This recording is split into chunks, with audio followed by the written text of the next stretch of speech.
Oke, yang pertama itu ada muntah. Muntah adalah proses refleks yang sangat terkoordinasi yang mungkin didahului dengan peningkatan air liur. Nah, penyebab muntah pada bayi itu yang pertama keluar cairan terus-menerus, kemungkinan disebabkan oleh obstruksi esofagus. Lalu muntah proyektil kemungkinan disebabkan oleh stenosis pilorosus. Lalu ada muntah hijau kekuningan, kemungkinan disebabkan oleh obstruksi di bawah ampula fasteri. Muntah segera setelah lahir dan menetap kemungkinan disebabkan oleh tekanan intrakranial tinggi atau obstruksi usus.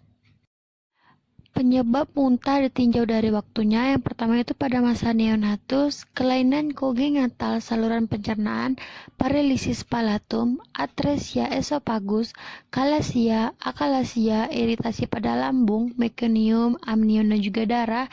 Lalu setelah masa neonatus, pada masa ini penyebab muntah makin banyak dan makin sulit. Faktor yang predisposisi adalah faktor psikogenik, faktor infeksi, appendix, peritonitis, adeksis, hepatitis, dan infeksi traktus akut. Faktor lain antara lain invaginasi, kelainan intrakranial, kelainan endokrin, dan refleks. Lalu terdapat tanda-tanda muntah. Yang pertama itu keluar bahan muntahan lewat mulut si bayi, dapat terjadi karena kehilangan cairan. Lalu bila terjadi ketosis yang menyebabkan asidosis sehingga menjadi syok. Bila muntah hebat terjadi ketegangan otot dinding perut, perdarahan konjungtiva, ruptur esofagus dan aspirasi muntah. Nah, untuk penelaksanaan muntah sendiri adalah kaji faktor penyebab muntah dari bayi tersebut, beri suasana tenang, perlakukan bayi dengan baik, kaji sifat muntah, lanjut pemberian ASI bila muntah berhenti. Bila muntah tetap berlanjut, segera kolaborasi. Nah, lalu yang kedua itu gumoh atau regurgitasi. Nah, gumoh adalah keluarnya tumpah atau gumoh susu yang telah ditelan ketika atau beberapa saat setelah minum susu botol atau menyusu dan dalam jumlah yang sedikit. Nah, biasanya penyebab gumoh atau regurgitasi ini biasanya bayi sudah kenyang, terus posisi saat menyusui si bayi ini salah, posisi botol susu yang salah, terburu-buru atau tergesa-gesa saat menyusu. Nah, penelaksanaan gumoh ini perbaiki teknik menyusui untuk si bayi, lalu perbaiki posisi botol saat menyusu, misalnya nggak terlalu tegak si botolnya itu. Lalu setelah bayi minum, usahakan bayi disendawakan. Lalu saat menyusu, mulut bayi tertutup rapat, yaitu bibir mencakup rapat pada areola mamai. Nah, yang selanjutnya adalah oral thrush pada bayi. Nah, oral thrush atau moliliasis ini disebut juga candidiasis, adalah penyakit rongga mulut yang ditandai dengan lesi-lesi yang bervariasi seperti lunak, bergumpal, merupakan bongkahan putih, difus seperti beludru yang dapat dihapus atau diangkat dan meninggalkan permukaan merah, kasar, dan berdarah. Dapat berupa bercak putih dengan putih merah, terutama pada bagian dalam pipi, palatum lunak, lidah, dan juga gusi. Nah, biasanya penyebab oral thrush pada bayi ini adalah jamur Candida albicans. Nah, biasanya pada anak-anak prematur atau anak kecil, itu faktor predisposisi infeksi adalah pemakaian antibiotik, steroid jangka panjang, diabetes, obat-obatan imunosupresif, leukemia, dan gangguan saluran gastrointestinal yang menyebabkan terjadinya malabsorpsi dan malnutrisi. Nah, kandidiasis ini juga sering ditemukan pada masa kehamilan, dan bayi baru lahir juga dapat terinfeksi dari si ibu. Nah, kandidiasis ini juga merupakan tanda umum dari infeksi HIV. Nah, tanda-tanda oral thrush disebutkan pada bayi dan anak. Kelompok ini merupakan stomatis akut yang ditandai dengan bercak-bercak putih kekuningan yang menimbulkan pada dasar selaput lendir yang merah. Bila bercak ini dihapus, dasarnya mudah berdarah. Pada stadium permulaan, tampak selaput lendir berwarna merah dengan gambaran granula yang kasar. Pada hari berikutnya, tampak bercak putih sebesar jarum terbentul dan dalam 2-3 hari akan bergabung menjadi bercak besar seperti membran. Bagian yang paling sering terkena adalah mukosa bukalis, bagian dorsal dan lateral lidah dan juga gusi. Nah, rasa nyeri terjadi terutama bila tersentuh makanan. Pada bayi sering disangka sebagai sisa susu yang tidak tertelan.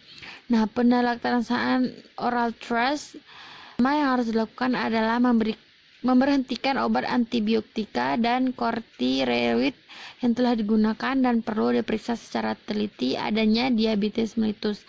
Pemberian aplikasi nystatin atau mikostatin dan amphotericin B adalah obat-obat yang dapat mematikan jamur Candida albicans tersebut.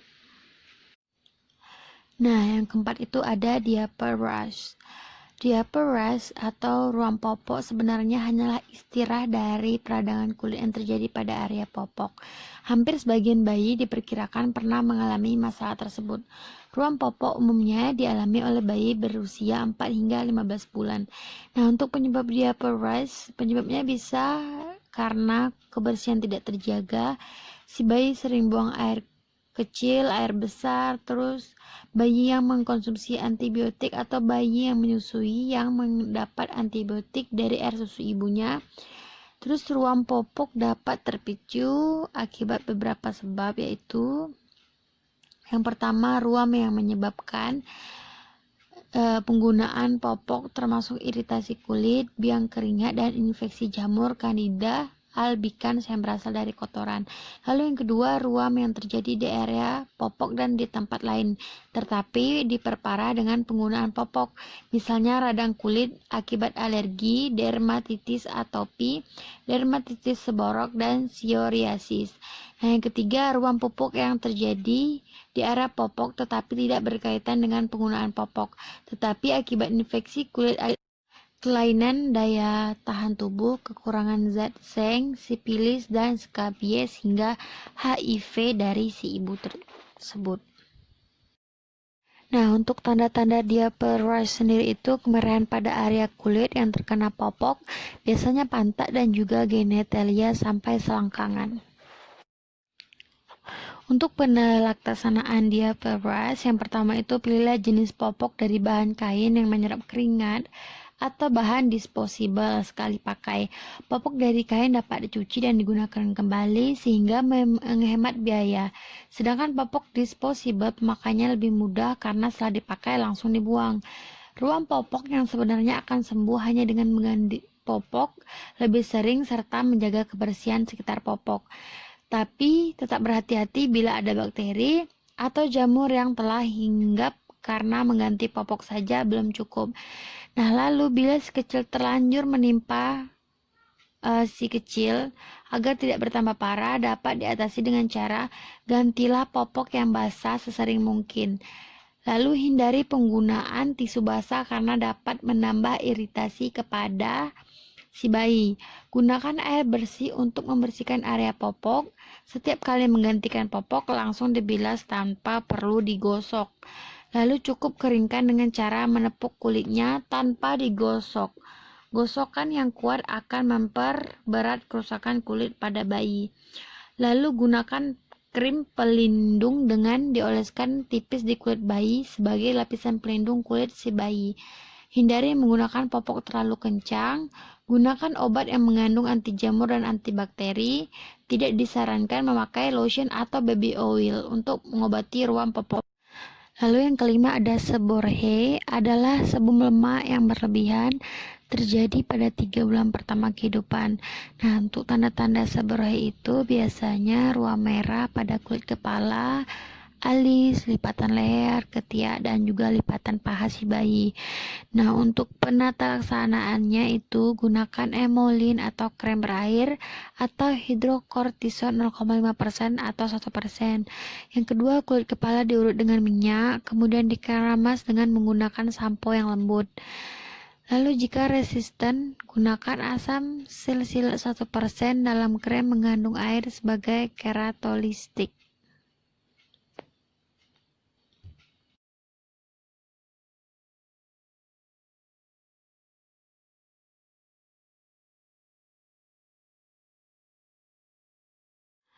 Lalu yang keenam ada bisulan atau furunkel.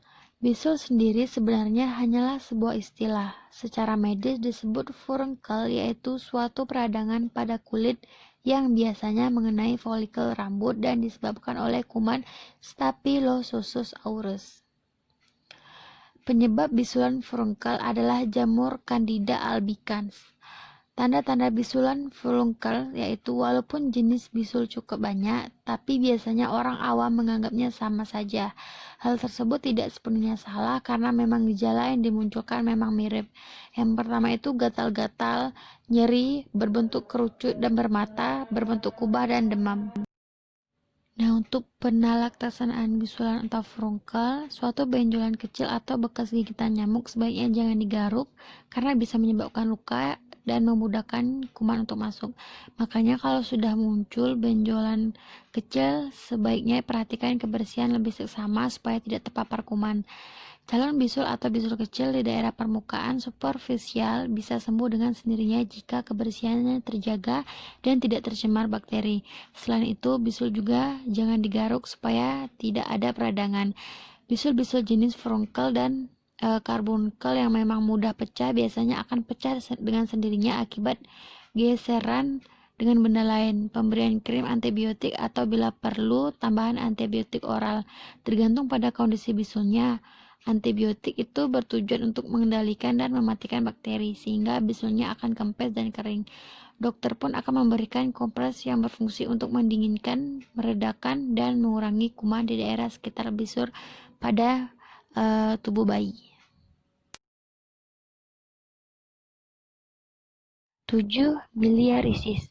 Miliarisis disebut juga dengan Sudamina lycanthropicus. Biang keringat, keringat buntat adalah penyakit kulit akibat adanya sumbatan saluran kelenjar keringat, sehingga keringat tidak bisa keluar dan masuk ke sekitar saluran di bawah sumbatan, biasanya timbul di wajah, leher, dan bagian dada atas. Penyebab miliarisis adalah udara panas dan lembab, pakaian yang tidak menyerap keringat, terpapar bahan kimia tertentu, dan penyakit kulit yang menyebabkan penyumbatan pori kelenjar keringat. Penyumbatan ini dapat disebabkan oleh bakteri yang menimbulkan radang dan odema akibat keringat yang tidak dapat keluar dan diaborsi oleh Stastrom corneum.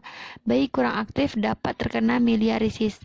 Tanda-tanda miliarisis adalah yang pertama itu papula yang keras, berwarna putih, mengkilat seperti mutiara, versikel kecil superficialis yang berkelompok diameter 1-3 mm, dan keringat yang berlebihan pada si bayi. Untuk penalaksanaan miliarisis, yang pertama itu tempatkan bayi di tempat yang dingin agar pengeluaran keringat itu berkurang. Gunakan pakaian tipis dan mudah menyerap keringat dan lembut.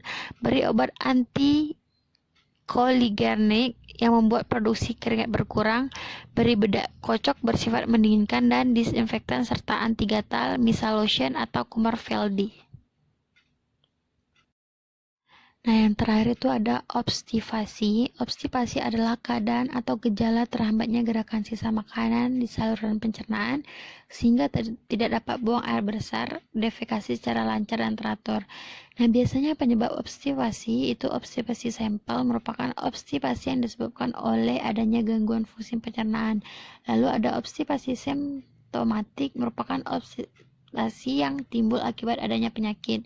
Pada bayi yang minum susu botol kurang baik kualitasnya, bayi yang dapat makanan padat terus-menerus, bisa timbul obstipasi. Secara umum, obstipasi disebabkan oleh yang pertama itu dehidrasi akibat kurang minum, yang kedua mengkonsumsi makanan yang kurang serat, yang ketiga efek samping penggunaan obat mengandung parasimptolik.